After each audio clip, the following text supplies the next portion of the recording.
Kwema kabisa. Poa. Alhamdulillah. Naona unazidi kuwa na bashasha.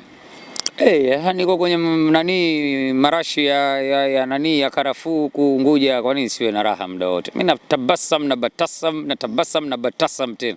Inaonekana kama Zanzibar hivi ni eneo lenu ambalo la kujidai zaidi ya Azam FC. Sehemu ambayo unaenda ukajua una support ya mashabiki kwa 65% kuendelea, ni sehemu ya kujivunia.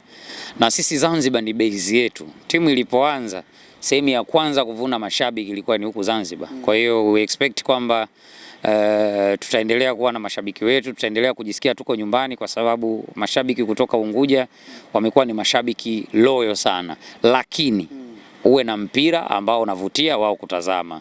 Ukiwa kwanza wapendi shida, watakuacha na timu yako, utaendelea na wakati wako, lakini we are very comfortable.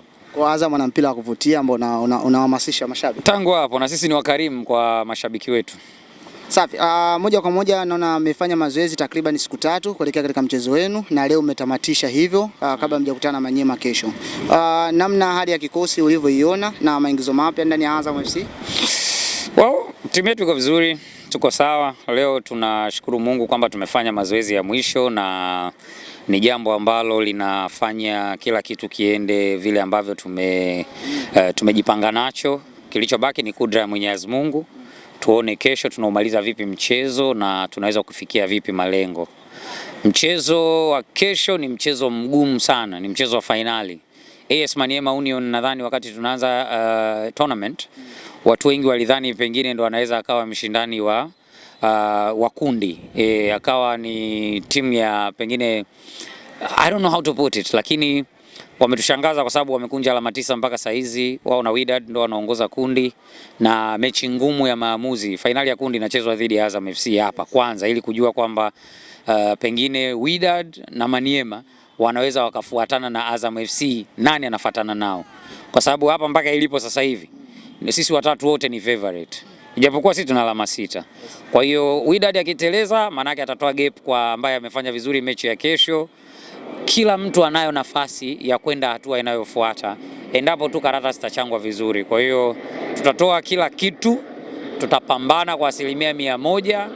Mbinu za kivita kutoka kwa mwalimu, mbinu binafsi, mbinu za mchezo kwa wachezaji, kila kitu kitatumika, every resources necessary ili kufikia lengo ambalo tumeliweka, na inshallah Mwenyezi Mungu akipenda tutapata ushindi kwenye mchezo wa kesho.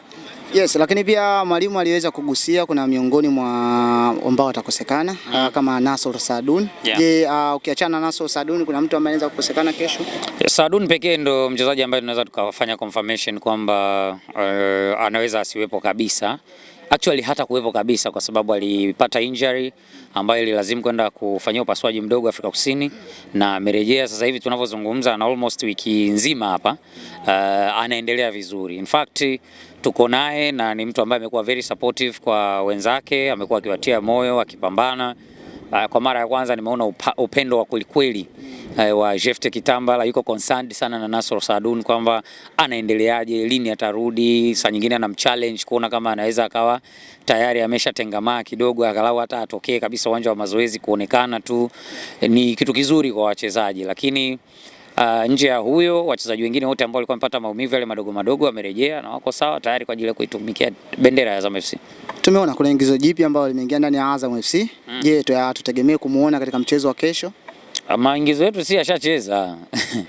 Kuna hilo jipi ambalo Kamanga ameshacheza, Ngita, Mzee Hassan Mzee ameshacheza na kila mtu kamuona. Na nani mwingine? Aba. Ngoja. Maingizo mapya sisi ambayo tumeyatambulisha yote ameshacheza kwenye mchezo. Aba, tunamuona. No comment sasa kitu. Sina nalojua sasa.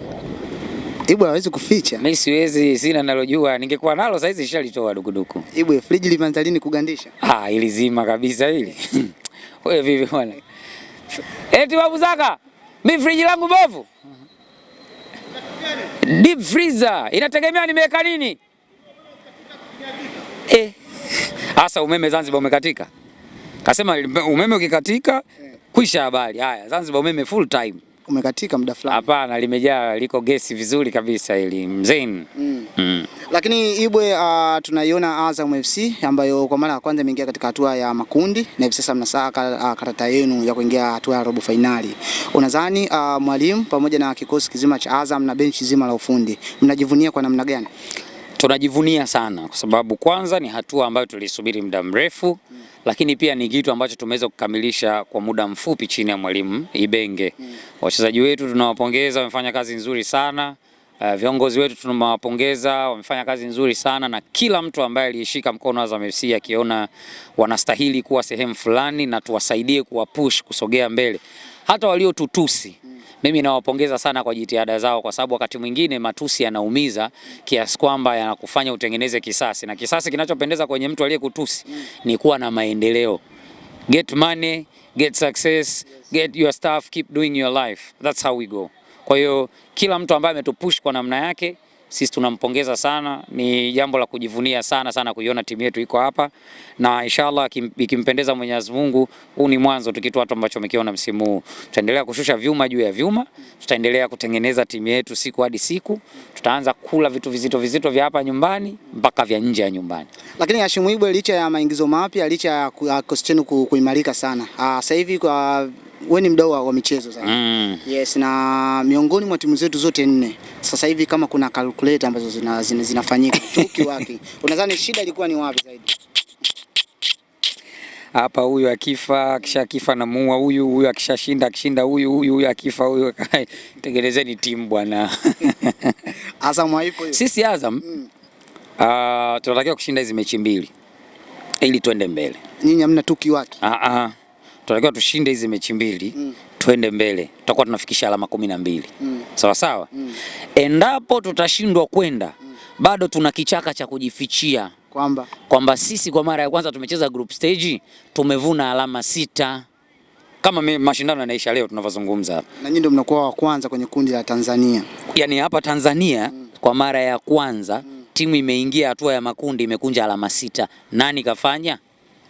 Kwa hiyo tuna kichaka chetu. Niulizie hapo sasa. Wapi? Hapa. Wapi? Huku. Wapi? Humu. Tengenezeni timu nyinyi. Lakini mbona kama Hashim Ibwe wengine wanasema kuhusiana na ile picha. Kuna ile picha yako ile. Ina siri gani? Ngoja kwanza, unajua ile picha nilipiga hapa. Tena ilikuwa Mapinduzi Cup. Nilipiga picha, sijui nani alinipiga picha, kwa sababu mimi unajua na usiku giza likiingia na ujinga wa kufinya macho. Kwa hiyo nimekaa zangu pale na kikombe changu najilamba namna hii, kumbe Kado amenivizia. Kado akapata moment. Piga picha wa Azam FC, muhuni. Akapata ile picha. So mimi nilivyokaa hivi baadaye nikaona ngoja niangalie hii picha inaweza ikawa na matumizi gani. Baada ya ile mechi kuna mtu alichukua gongo 4 hapa. Alichukua gongo 4 hapa. Ngwa. Nikachukua, nikaipandisha, nikasema bahati yao leo tulikuwa kwenye kiwango cha chini ndio tukawagea 4. Lakini muda unavyozidi kusogea, we think mimi sasa binafsi nafikiri it's useful.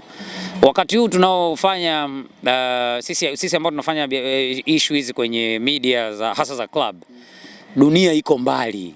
Siku hizi kuna pranks zinafanyika kwenye page za club, kuna funny moments, kuna picha za kutengeneza AI, kuna makorokoro mengi. Kwa hiyo utakachokiona kwamba hiki ni kitu kizuri kwa ajili ya mpira bila kumuudhi mtu, lakini kinafurahisha kutazama, tunafanya for the sake of football. Kwa hiyo mimi kama mdau wa soka, kusema kweli, ile picha siachi kuitumia leo wala kesho.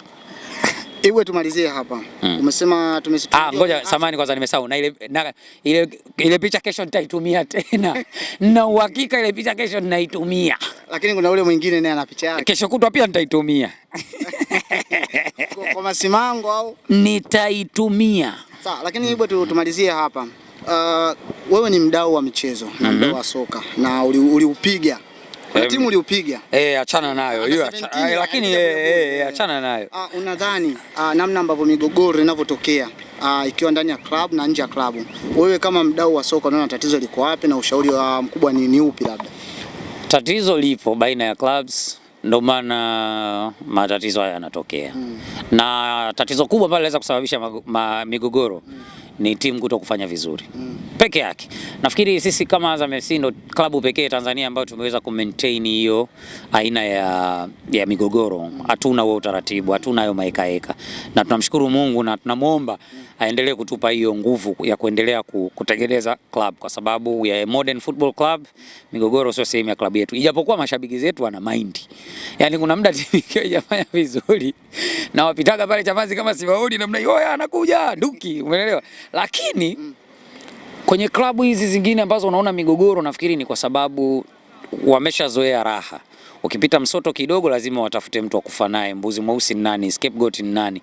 Kwangu migogoro haina maana, kwa sababu lazima iwepo, ipo, lakini tumii migogoro sidhani kama ni sehemu ya kusogeza mpira mbele. The best way to solve ni kujua tatizo ni nini, mkalifanyia kazi, mkarudi kwenye lane. Ndio kitu pekee cha kufanya. Yani soma alama za nyakati, lijue tatizo, tibia tatizo. Ni vitu vitatu tu.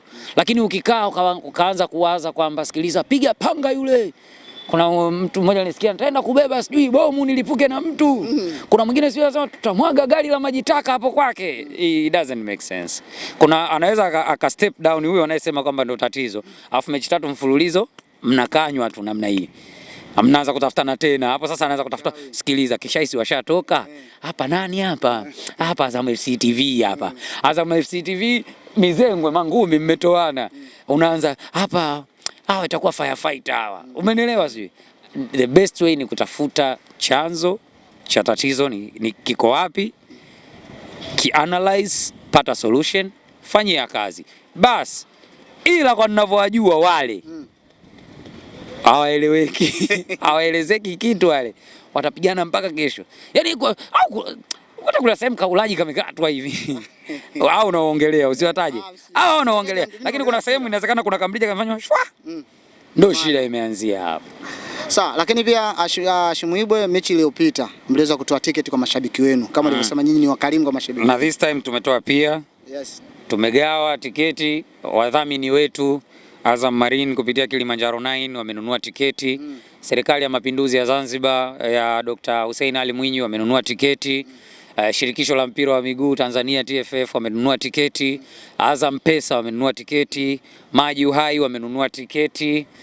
Bosi Abubakar Bakhresa, Yusuf Omar, wote kila mtu amenunua tiketi kwa nafasi yake. Idara ya habari imenunua tiketi 300. Nataka kusikia jina la Ibwe.